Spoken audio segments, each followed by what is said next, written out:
เอาแม่นอยู่บ่อันเงินทั้งอีหล่าอยู่กับยาย2คนนั่นน่ะหลังนี้บ่เพื่อนเจ้าบ่ทั้งอีหล่าชื่อจังได๋นังชื่อขันทองอายุจักปีนัง14 ปีโดยอ๋อทางละบ่าวชื่อบ่ตูนเด้อมาครั้งแรกพี่น้องเอ้ยทั้งบ่ตูนก็บ่เคยจักเทื่อกำลังสิออกไปขายไข่มดแดงว่าซั่นพ่อผู้ดีเอ้าเว้าแล้วก็ขออนุญาตไปเข้าไปในพุ่นละจักหน่อยนึง14 ปีบ่อายุเจ้านั้นนะโดยได้เฮียนอยู่บ่ออกแล้วโดยเป็นหยังดาจังตอนนั้นแม่โซ่ก็ไปหาเงินมาปัวแม่เฮียนแล้วเฮียนฮอดใจจังม.2เฮียนม.2 โดยก็ได้ออกจำเป็นต้องออกนะอันนี้เนาะบ่นะโดยใจนะบ่ได้อยากออกจักดีบ่ก็บ่อยากออกใจมักการทำการเฮียนแต่ว่ามันจำเป็นเนาะนางเนาะเอาใส่ถุงเบ้าไว้ด้วยเบิดนั่นแหละกระตามันเอาเพราะว่าบอกกระตากระขายบ่เมียนขายเมียนใส่มือหนายยันวะเนาะเฮ็ดอะไรเฮาบัดนี้มีเงินทอนอยู่บ่บ่มีซ้ำไข่มดแดงบ่ดีจะได้นั่นแหละ40,000เพิ่นว่าเอาฉันบ่ต้องทอนก็อย่าหลายเอาไว้นั่นแหละชื่อหันชื่อนี่ชูไปตู้เจ้ากินนั่นแหละเนาะอยู่นำกัน2คนว่าซั่นน้ำในก็บ่มีใส่ซับพื้นไผกับขอต่อใส่น้ำข้าวเจ้าว่าซั่นโดยเอาน้ำใส่ละเอาอยู่เพื่อนน่ะขอใส่น้ำเพิ่นพี่น้องบ่แม่น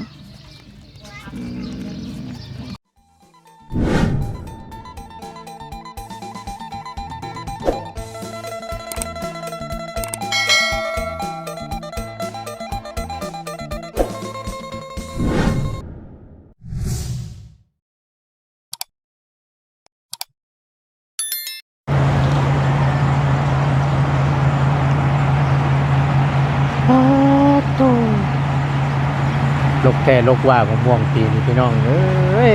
เนาะทั้งเนเลยเนาะมะม่วงไข่ตัวนี้ปีเพิ่นแล้วผลหมากรากไม้ปีนี้ก็ได้เนาะพี่น้องเอ้ยทั้งบ่ตูนได้นำเสนอคลิปนี้เนาะกับผู้ดี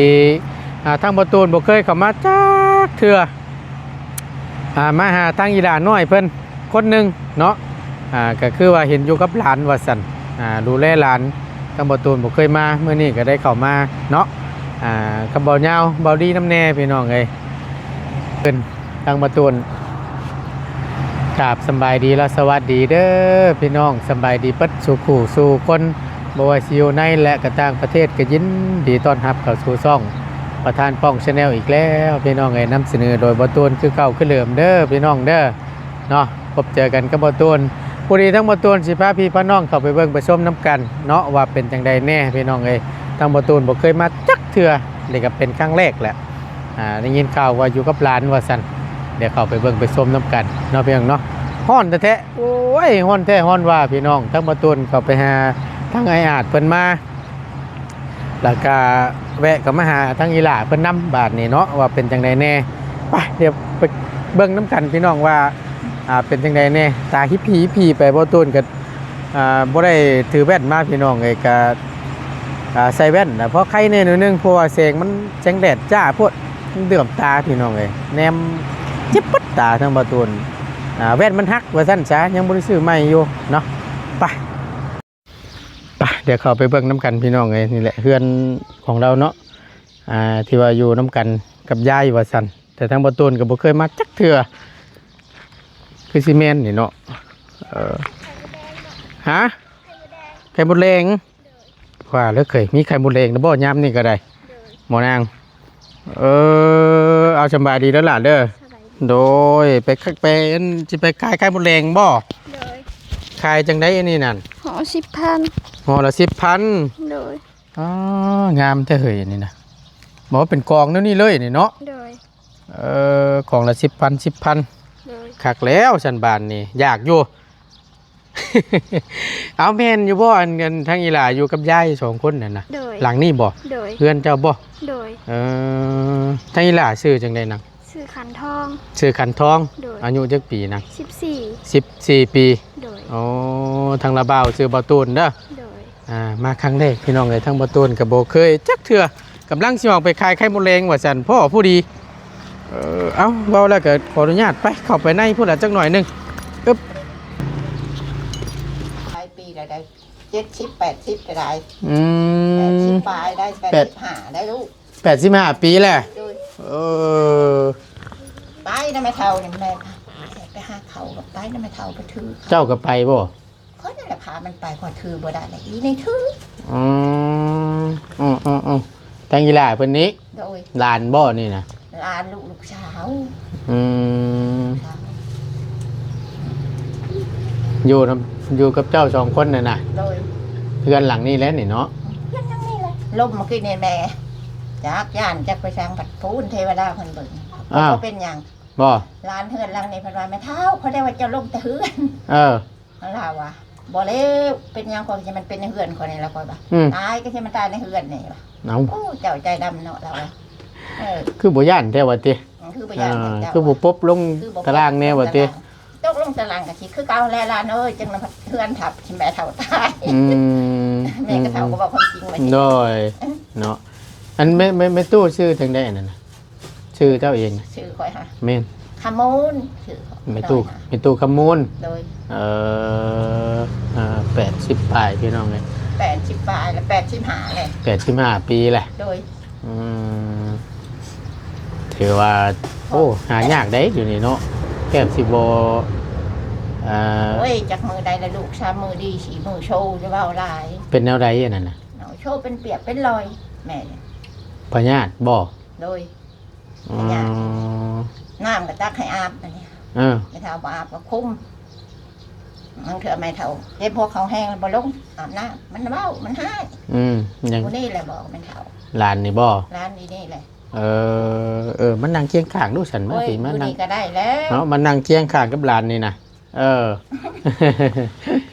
ก็เท่าแล้ว เอ ยังกระโปม ธรรมดาแลเฮ็ดเอาได้สันเนาะมันหนดรุมเล่าเข้าแล้วบาดนี่บ่ว่าแต่ผู้เฒ่าหนุ่มคือเฮานี่ก็ยังบาดเจ็บก็บ่ได้นั่นชับบ่ทันได้บอกชับบางเทื่อมาแหละปวดหัวเข่าพี่น้องทั้งประตูนก็ได้เนาะนั่งหยังย่อสิอยู่หล่นบ่ได้ไหลเลยเอามาบาดนี้ถามทั้งยีหล่าก่อน โดย 14 ปีบ่อายุเจ้านั้นนะ โดย ได้เฮียนอยู่บ่ บ่ออกแล้ว ออกแล้ว โดย เป็นหยังดาจังหวะ ตอนนั้นแม่สู้แล้วก็ไปหาเงินมาปัวแม่ เออ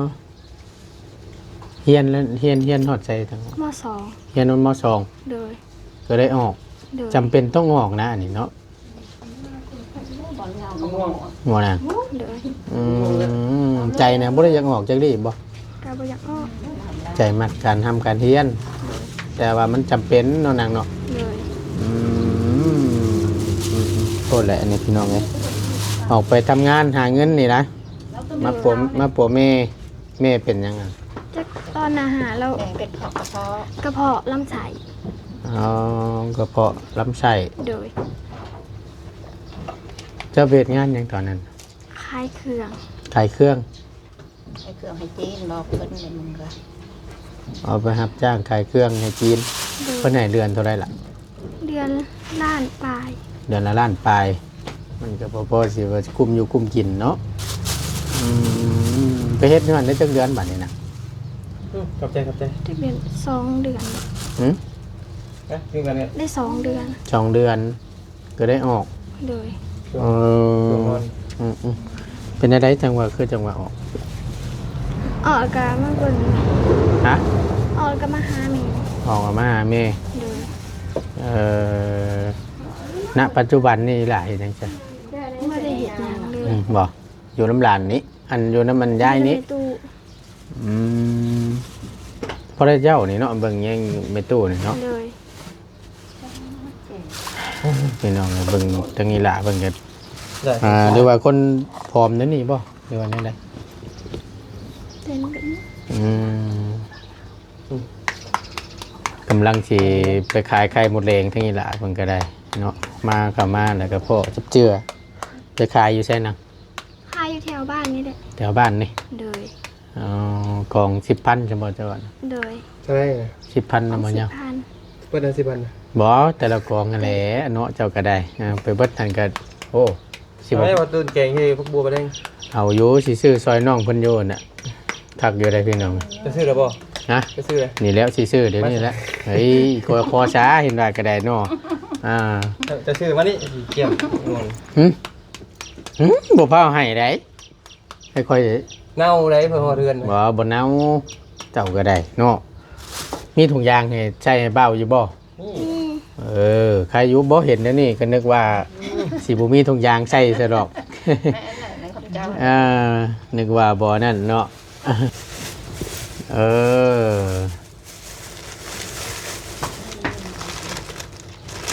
เบิดหันเท่าไหร่นั่นน่ะ 10,000 สอนดูดีหน่อย 40 โดย น้อย 50ได้อยู่บ่ 50คันนาบาวหายก็เอา ก็แล้วว่าให้นี่เอายันหวาเนาะเอาใส่ถุงไงแล้วเบ้าไว้ด้วย จะว่าสิเอาบัดนี้ว่า เบิดนั่นแหละมือ ตามันเอาเพราะว่าบอกตาก ระตากระขายบ่ บ่เมียนขายเมียนใส่มือหนาย ยันหวาเนาะยันว่าแถมให้เลยหั่นน่ะชื่อจอยหล่าเป็นคนพี่น้อง ถ้าจะไปเซอร์บิน เอาบ่ดีได้บ่ยาวไว้กดพระเจ้ากุมเฮ็ดทางได้อยู่ของยันแต่บ่ลงเงินก็ยังเฮาได้นี่เด้เรื่องน่ะ อายุจะเจ็บ บ่แม่มันครบบ่งานงามขนาดพอดีละเมื่อแกงเนาะแกงใส่หัวพวก ชุบลูก พวกบัวไปสู้ หัวพวกบัว แกงไม่ใช่ ชุบ ชุบดิบลูก ก้อยนั่นบ่ตุ โดยเอามาช็อตให้ระบายชูแดง แกงส่วนหน้ามันครับ เนาะพอมีเฮง สุดหามขาวอันนี้ละ นั่นแหละมัดไว้หั่นล่ะว่าบ่เน่าล่ะว่าเพื่อเมืองบ่แรงเนาะ จากแล้วลูกแม่ก็หักก็ได้ บ้านนี้มันถึงเน่าเลย ว่าน่ะบ่ยาวเว้ย บ่มันบ่ ฮะ ไม่ใช่บ่คือขี้ดินบ่ลูก อันปึ้งออกหน่อยนึงพอนั่นแหละพอหมวยมันนับมาหน้าพอหมวยมันนับก็สิบ่นั่นล่ะวะเนาะเดี๋ยวสิออกไปเดี๋ยวหาซื้อน้ำก้อนใช่หรอกแช่ได้อยู่แล้ววะล่ะน้ำก้อน ได้อยู่ ได้อยู่เนาะ โดย แช่ไว้ให้มันเย็นเพราะหมวยมันร้อนนั่นแหละอากาศมันให้ร้อนให้เอาอยู่เนาะเทื่อเมื่อรถว่าเสียเมียแกงคักๆรถเน่าเนี่ยบ่แห้งแล้วน่ะสิบ่ได้กินอีกซะแล้วเนาะเนาะ เกลียดกันไม่ นะ เมียเกลียดให้ เมียเครียดอีกบ่แห้งตายรถก่อยก็จังว่านะ ยังบริปามกันอยู่ดิ ปากอยู่เห็นว่ากันเนาะผู้ปากน้ำเมียสิปากน้ำไผเห็นว่าก็ได้เอาก็พอดีนี่ยับมานี่เนี่ยเจ้าก็ได้เลยมาแล้วก็สิมากินอ่างอีหล่าเพิ่นนั่นน่ะก็ปวดโพพี่น้องเอ้ยแซ่บบ่ฮะ แซ่บ แซ่บอยู่ สบายดี สบายดี มันมีมองนั่งมาดูหน่อยเนาะเตียงกับบ่มี เตียงกับบ่มี บ่มีเตียงนั่งอู้กับบ่มี บ่มีชูแนว นี่ลายแต่ขมแต่นี่ บ่มีน้ ฮะ ำเกินชานน้ำปะ บ่ว่า มันมีน้ำให้ฮะ แม่นบ่ นั่นน่ะแม่ทางช่องเทือทางหันมันหัก มันยังคือ ได้ตุ๊ก คือจัง บ่มีบ่มันบ่มีน้ำบ่แม่นได้บ่ มีน้ำหันทางเลิกอันลูกแม่ใช่เปล่า โดย มันเป็นถามนะพอดีได้เพิ่นหันตกลงหันพอดีปากได้หันพอดีปากได้หันชกใส่ปากยังทำมันนะคะทำมันน้ำหันบ่อึดน้ำบ่อึดช่วงนี้ก็จนเข้าบริฐานมาหันในนี่กระเตาก็ช่วงนี้กระถางในนี่ก็กุ๊กก็เขาก็เลยปะเขาไปทางพูนมันแทนผัว ทีแรกน่ะเจาะแล้วอยู่ในนี่บ่ โดยหนึ่งในนี่ช่องนะฮันบ่อนั้น เคยเจาะหรอบ่มันบ่มีน้ำบ่ มันบ่ถึกตาน้ำบ่หรือว่าแนวใด มันถือกระโตคือว่าแม่เบาอะไรถือทำหน้า ถึกทำน้ำ แล้วบัดนี้ครับใส่ได้แล้วได้หันไปชกเขากระโตทำหันเด้ มันหึง กระโต แล้วบ่ ทำอันนั้นโดยจะเฮิงในได้ช่อง3 ปีได้ คือจังหวะบ่มี บ่เกี่ยวกันได้เนาะ แม่ก็บ่ฮู้ เนาะคือช่างว่าแต่ก็เลยบ่มีน้ำใช้บาดนี้ มีน้ำใส่แล้วมัน ผมมีเงินถังเลย จ้างเพิ่นทางเมื่อกี้นั่นเท่าไหร่นั่น 4,000 4,000 บาท โดย ทางมา3เทื่อแล้วบ่ได้ ช่องเถือ ช่องเทื่อ อืม เอาบ่ได้มีแต่ตกมีแต่ได้ตกได้ตกอันนี้นี่มันสำคัญแล้วว่ามันจะตก อืม อันนี้คันอยู่ดีไม่แห้งคันมีเงินมีคำกันพูดแล้วแถมหัวไป ยามในทางมาอีกบาทนี่ โดยนั่นเลยแม่ ช่างว่าเนาะพี่น้อง ทำก็ทำอะไรได้แล้วอ่ะบอกก่อนแล้วว่าแม่ อืม อันนี้ก็โต้หูน้ำใหญ่เป็นถามเขาลมหอนแหงหอนยังผม ปาดโถเพิ่นเห็นบ่ มันสิบ่รู้สิบ่ เนาะเออช่างว่าแต่พี่น้อง ไอ้พนังอันนี้ชื่อพันชื่อใดยาวๆมันตกปอกลงหันเลยพอดีถือปากทำแล้วดึงขึ้นก็มันมาขืนบาด เรียบร้อย เลยเรียบร้อยเท่าข้อมือนี่ไม่ได้ใช้ใช้น้ำลูกน้ำร้านแค่นี้ เออ น้ำกับ เพื่อน ไฟค่ะ ใกล้เคียงอยู่ได้เหรอเนาะ ก็บ่ไง ลองยามเบิ่งแถวๆนี่ อันนี้ เนาะ ก็ นี่ น้ำเท่าอันนี้ก็จักแห้งจักเพียงในถาดเพื่อนลังนี้แห้งน้ำก็ อืม น้ำอันนี้เลยมันบริสุทธิ์ขังเล็ก อืม ต้มเตี๋ยวต้มเตียงคันถังในกระแช่ถังเลยปุ้นอยู่ปุ้นแหละบอยถังแล้วมันนี่ยังตกถึงง่า อืม ทำทานน้ำน้ำนี่กับไทย ไผก็บ่มีบ่ บ่มี ฮะบ่มีบ่ล่ะ โดยต่อมาแต่งกันเพิ่น เอออาศัยต่อน้ำเงินกับเจ้านี้ โดย แล้วก็เปลี่ยนกันเสียค่าไฟสิบ่หรือว่านั่นได้ล่ะ เสียน้ำกัน เสียน้ำกัน โดย สมมุติว่าเรือนหนึง200,000กับคนละแสนสิบ่ บ่ฮอดมีแต่คนละ25 เอา 30ไผ่ขึ้นในเจ้านานี่ก็เจ้าคิดได้แหละ 30ปีนี้แม่เสีย30,000ได้ปีนี้ เดือนที่แล้วนะ เดือนนี้ ซอยกันเสีย โดยเสียน้ำกันมันก็เสียคือกันชั้นเดียว แต่ว่าเป็นของเจ้าของนะยังบ่มี โดยยังบ่ เอ มี เพื่อนเราก็เซสิล่มเลยพี่น้องเอ้ยเสาค้ำไว้อยู่แต่ละอันเนาะ เรื่องเกิดชาวต่างใหม่ก็ใหม่น้อยๆฮะ เออ ถ้าอยู่ในจักปีจังหวะมักหำได้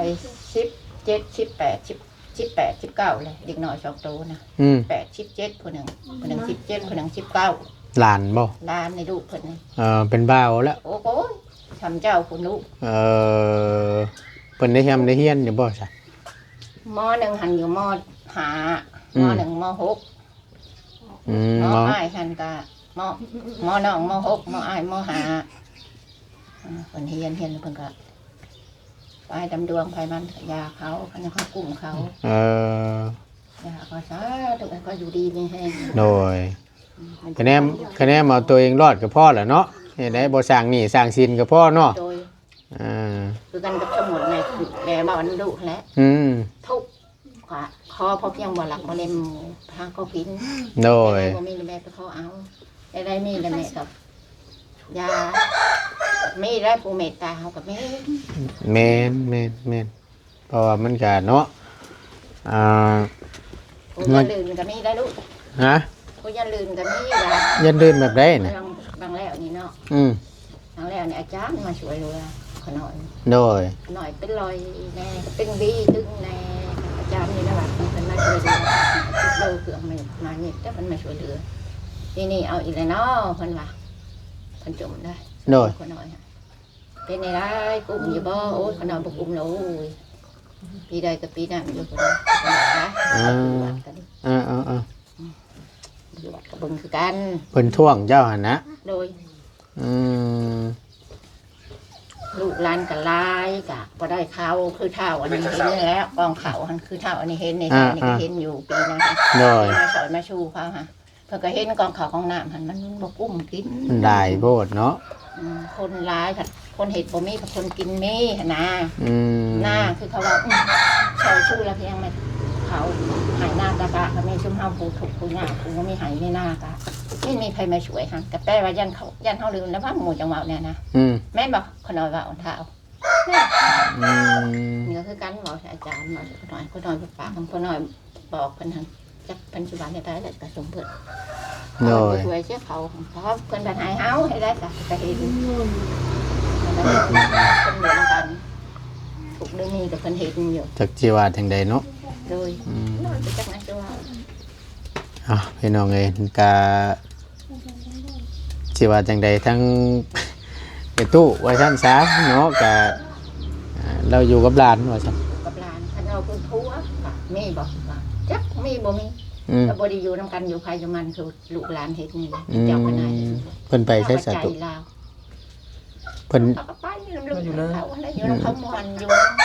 เอ่อ ลูกเมียใหม่ลูกเมียใหม่ก็ได้ผู้เดียวอีกอันนี้แล้ว เออ อันนี้พันหักล่างสร้างเบียง อ่า พันเมื่ออยู่น้ำข้าวผัดไปจักลูกกะไปจักปั้นมาขันมาหาเขาแล้วบ่เฮ็ดนะ อ่า งัวก็บ่ใหญ่ให้เขา บ่ ว้ายงัวก็บ่แม่นงัวเขาได้เขารับจ้างนะเอาได้นะ อืมช่างว่าแต่บาดนี่ เขารับจ้างระบายแต่การมันได้ลูกได้การปันกันแม่บอกความจริงได้ โดย บ่ได้ตัว ย่อง่ายก็ไปเอางัวเพิ่นมาเลี้ยงว่าซั่น โดย สาเลี้ยงแล้วก็ได้ออกแม่แพ้ลูกแล้วก็ปีนี้จะเอาเด้อปีหน้าก็เอาเด้อประมาณนี้ โดย เอา เป็นเขามีงัวอย่าของเขาเขา อืม รับจ้างเลี้ยงงัวว่าซั่นซะเนาะ โดย พอได้ เขาได้งัว พอได้งัวมาเป็นของเจ้าของ โดย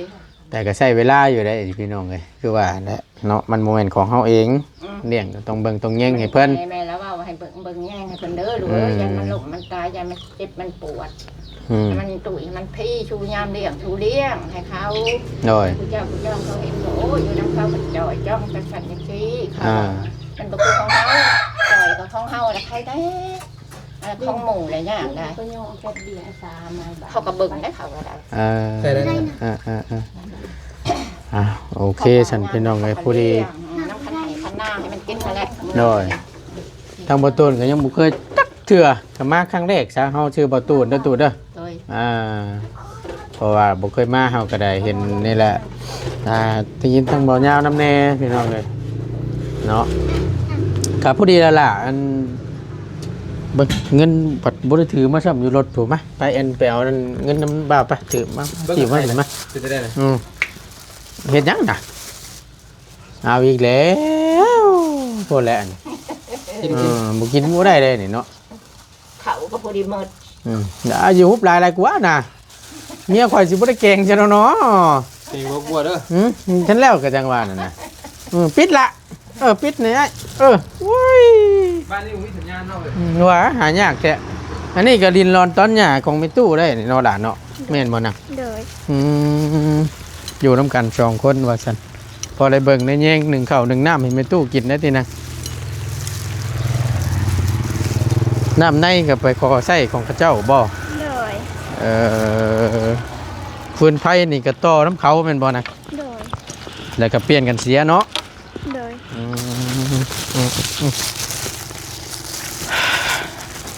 แม่นอยู่บ่บ้านใช่ยาเพชร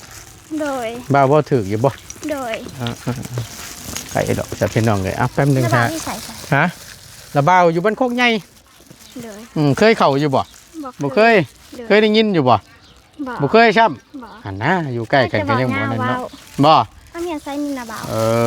มาป้าพี่ก็ได้มาโอเคเดี๋ยวเบาจ่ายเงินให้ก่อนพี่น้องเอาล่ะเฮ็ดอะไรเฮาบัดนี้มีเงินทอนอยู่บ่ บ่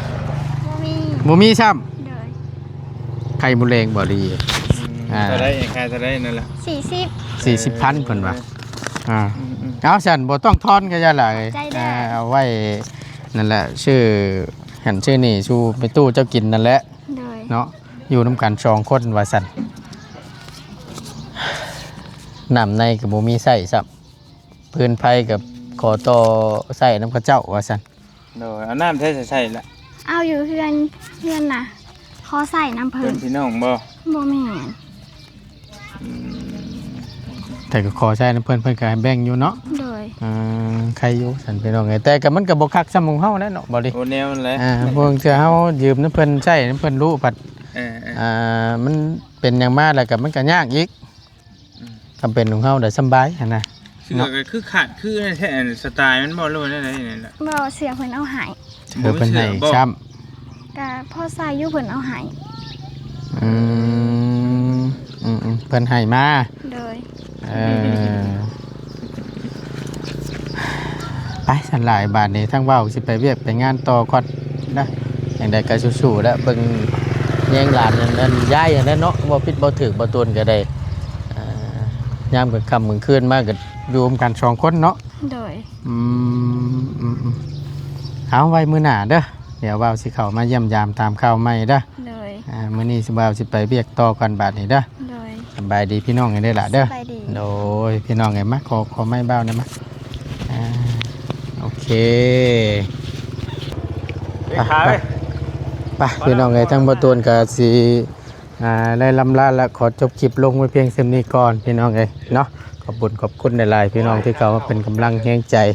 เนาะและติดตามคลิปโหลดโปรแกรมโฆษณาสำหรับคลิปนี้ไปก่อนพี่น้องอยู่ดีมีแฮงเบิดสุขุสุคนสบายดีเด้อ